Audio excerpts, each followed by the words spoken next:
আসসালামু আলাইকুম ওরহমতুল্লাহি ওবারাকাতু নাহমাদুহু ওয়া নুসাল্লি আলা রাসূলিহিল কারীম আম্মা বা'দ। সম্মানিত দিনী ভাই ও বোনেরা, আপনারা সকলেই কেমন আছেন? আশা করি আল্লাহ সুবহানাহু ওয়া তাআলার রহমতে সকলেই ভালো আছেন। আমিও আল্লাহ সুবহানাহু ওয়া তাআলার রহমতে খুবই ভালো আছি, আলহামদুলিল্লাহ। সম্মানিত বন্ধুগণ, আজকে আপনাদের মাঝে একটি বিষয় নিয়ে আসলাম। বিষয়টি হইতেছে অবৈধ সম্পর্ক বৈধভাবে কিভাবে নষ্ট করব। অবৈধ যে সম্পর্কগুলো আছে, পুরুষ অথবা মহিলা যে পরকীয়া করে থাকে, এই ধরনের অবৈধ সম্পর্ক নষ্ট করার জন্য আজকের এই কোরআনী আমলটি এবং তদবিরটি আপনারা করতে পারেন। ইনশাআল্লাহ 100% আপনাদের কাজটি সফল হবে ইনশাআল্লাহ। অবৈধ সম্পর্ক নষ্ট করার জন্য প্রথম হইতেছে একটি আমল করবেন। কি আমল করবেন এবং কিভাবে করবেন? যে কোনো সময় ওযু করবেন, ওযু করে এরপর কিবলামুখী হয়ে বসবেন, কয়েকবার ইস্তেগফার পড়বেন, কয়েকবার দুরূদ ইব্রাহিম পাঠ করবেন।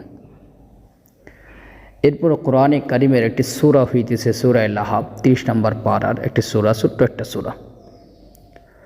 সূরা লাহাব হইতেছে তাব্বাত ইয়াদা আবি লাহাবি ওয়া তাব, এই সূরাটি। সূরা লাহাব বিসমিল্লাহর সহিত 101 বার পাঠ করবেন, 101 বার পাঠ করবেন। প্রত্যেকবার শুরুতে বিসমিল্লাহির রহমানির রহিম পাঠ করবেন। 101 বার সূরা লাহাব পাঠ করা হয়ে গেলে কিছু লবণের মধ্যে ফু দিবেন, কিছু লবণ নিয়ে রাখবেন, ওই লবণের মধ্যে ফু দিবেন।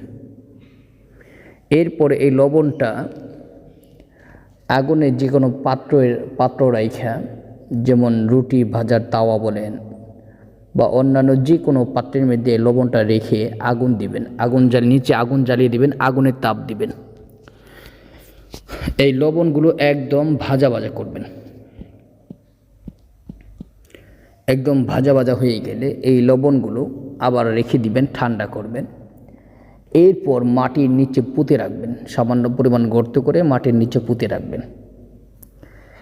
এটা হলো একটা আমল, একটা পদ্ধতি। এটা করা হয়ে গেলে দ্বিতীয় আরেকটি কাজ করবেন। আরেকটি কাজ হইতেছে, প্রতিদিন ফজরের নামাজের পরে আপনার অন্যান্য আমল থাকলে সেগুলো শেষ করে 100 বার সূরা লাহাব পাঠ করবেন। 100 বার সূরা লাহাব পাঠ করা হয়ে গেলে আল্লাহ পাকের নিকট দোয়া করবেন যে আল্লাহ অমুকের সাথে অমুকের অবৈধ সম্পর্ক, আল্লাহ এই অবৈধ সম্পর্ক আপনি নষ্ট করে দেন। এইভাবে দোয়া করবেন। এই আমলটি একাধারে 11 দিন করবেন। লবণের কাজটি এবং এই আমলটি একাধারে 11 দিন করবেন। লবণের কাজটি যদি একদিন করেন তাতেও হয়ে যাবে, কিন্তু এই আমলটি কমপক্ষে 11 দিন চালিয়ে যেতে হবে। আল্লাহ সুবহানাহু ওয়া তাআলা আমাদেরকে যে কোনো সমস্যার সম্মুখীন হলে কোরআনী আমল করার তৌফিক দান করুন, আমিন।